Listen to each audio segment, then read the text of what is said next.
All right.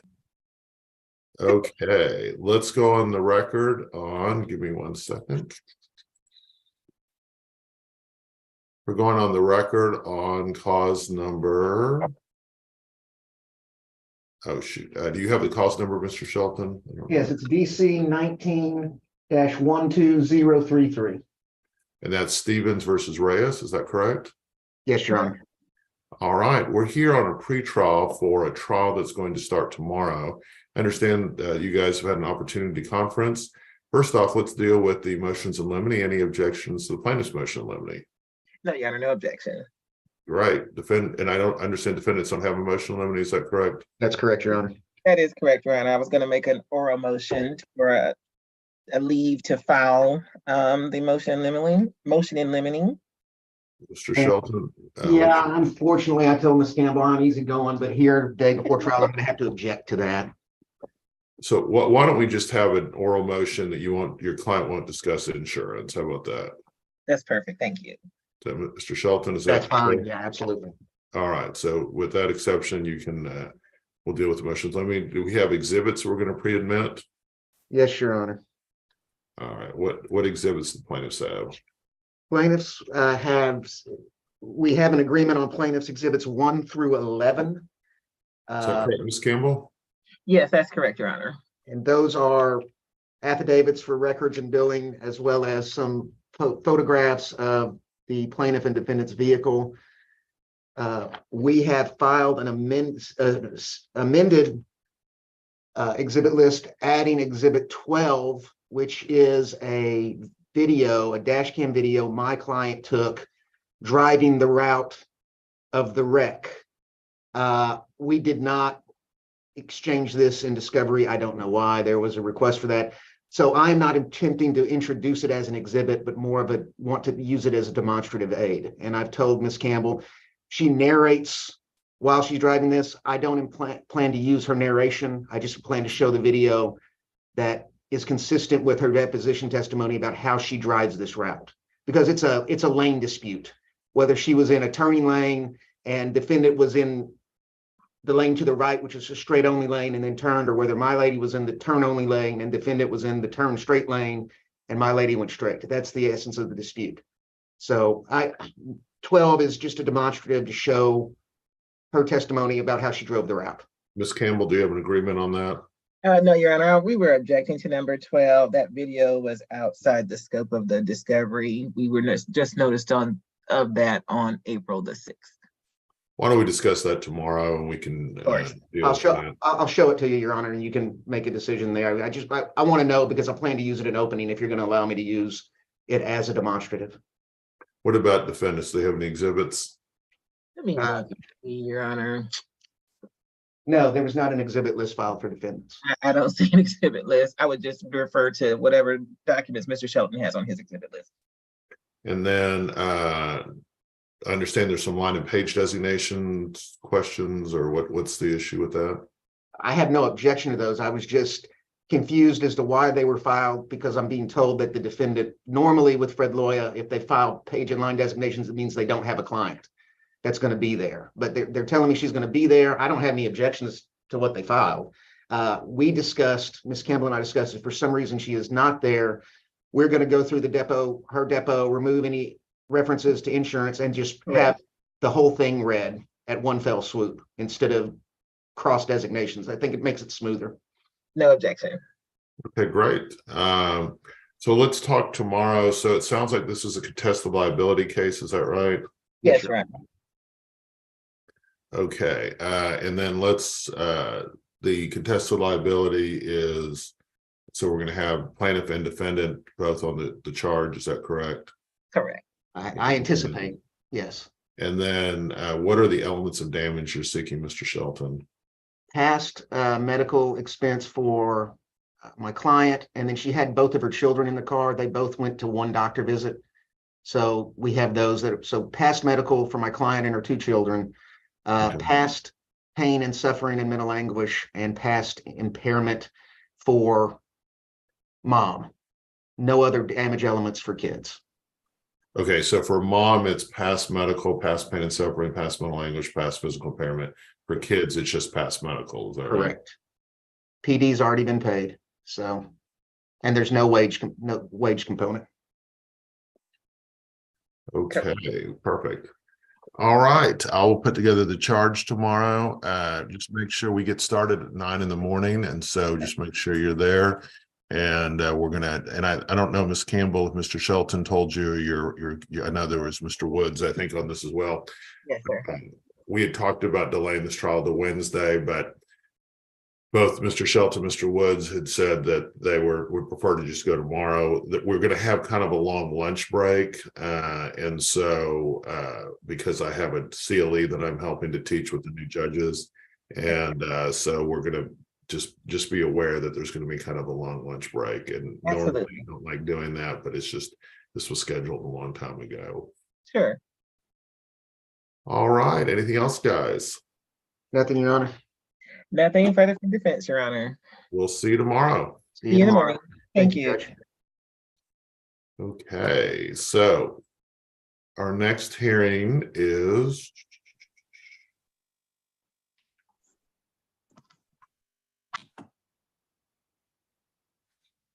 first off, is anyone else here on the dismissal docket?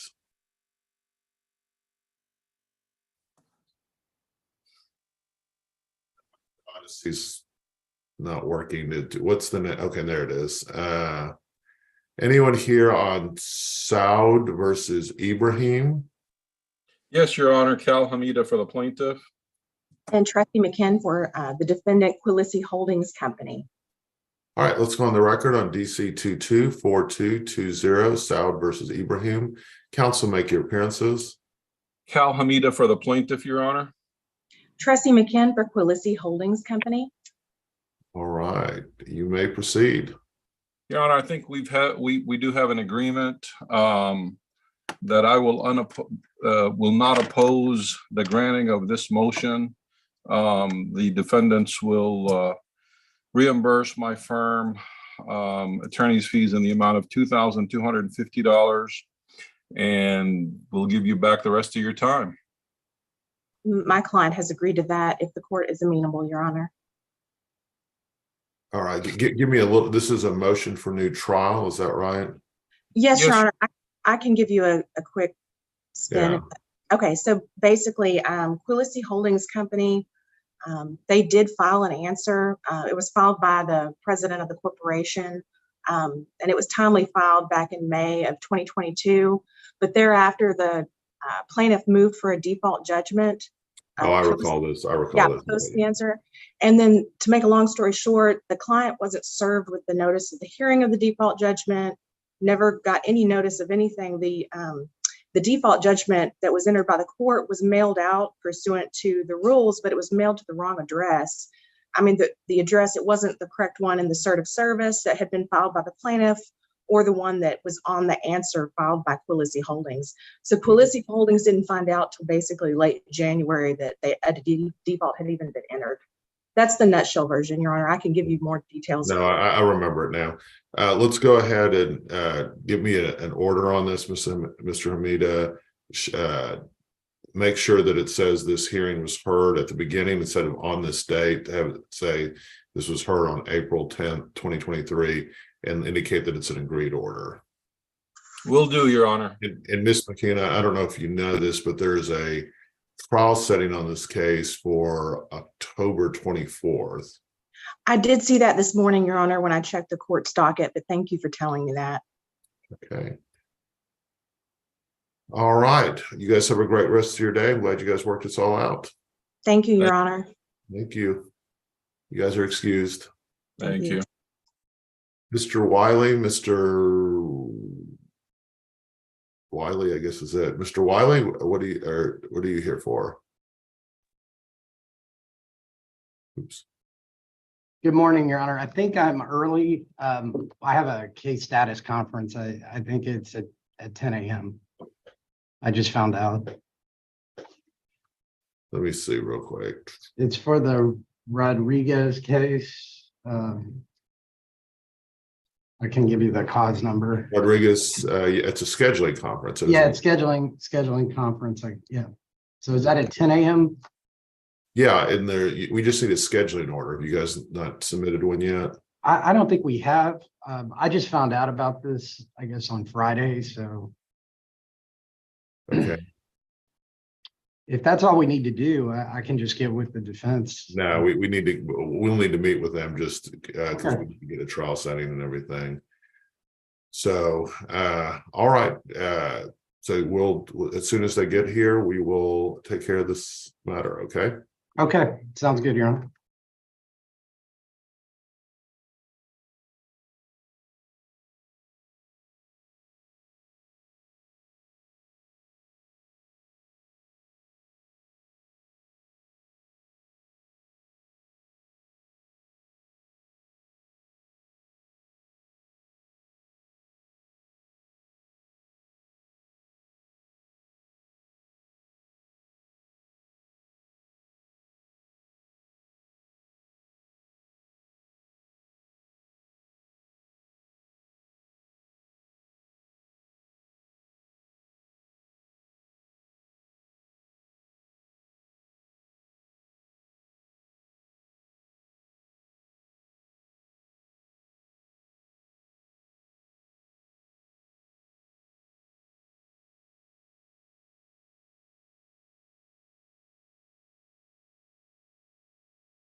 All right. I think both sides are here now.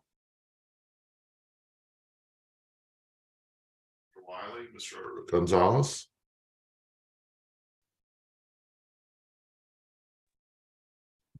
Mr. Wiley, Mr. Gonzalez, are you there? Yes, Your Honor. I'm trying to. There we go. Sorry about that, Your Honor. That's okay. I- So I think we just need to get a scheduling order in on this case. So when all we really care about is when you guys want to set this for trial and who you want your mediator to be. So, and if there's any other issues you need me to resolve. Mr. Wiley, you told me I don't think so. I think we're fine otherwise. Yeah, same here. I don't know of any issues. And I'm fine. I'm sure I'll be fine with whoever Mr. Gonzalez suggests as a mediator. Well, let's pick first off, let's pick a date for trial. Okay. How much do you guys still need to get done on this before we? When are you approximately thinking of? And I'll look at dates. Mr. Wiley, what do you think? I know you're based out of Houston, so you Yeah, tell me. I am. I'd say toward the end of the year or early next year. I mean, I think you've just filed an answer, so it's not a very complicated case. Agree. You want January 2nd, January 9th? Probably the January 9th. I would 16th. prefer, yeah, the 9th should work, or even mid-January. January 9th is fine, Your Honor. Okay. All right, we'll go ahead and set it for trial on January 9th, Rhonda. Okay, and then let's pick a mediator. Who do you want to use? Mr. Wiley, again, I always like to defer to y'all. I mean, on our side, there's just Your Honor, if you have any preferences, I know there's been all sorts of changes about the rules about mediators and how they're assigned or picked, but the ones that I always find This successful. isn't on a wheel because this is a level 3 case, so Okay. we don't have to put it on a wheel. So you guys get to choose it essentially, but Mike McCullough, from his group, Jim Hitzelberger, Martin Terry. You're in Dallas, Mr. Gonzalez? Yes, Okay. I am in Yeah, Dallas. I'm out of Houston, so I've used mediators in Dallas, but I usually use a lot more in Houston, so. Yeah, but if this is a small car wreck Yeah. case, then McCullough and Terry Hitzelberger, Ken Rubenstein is good, though he tends to handle somewhat bigger cases. Yeah, I like Ken. I've used Rubenstein before. I like him. Okay, I'm fine with Ken, Okay. Mr. Rubenstein. All right, let's go ahead and appoint Ken Rubenstein on this one, and then you guys, we're going to go ahead and set this for trial on January 9th. We'll appoint Mr. Rubenstein as the mediator, and then you guys put together whatever scheduling order you want, and we're if there's anything you feel like you need a ruling on, I can make that now, but if you feel like you can put it together, then I'm okay with that too. I think Mr. Wiley, tell me if you have any other thoughts, but I think we're good, Your Honor. Yeah.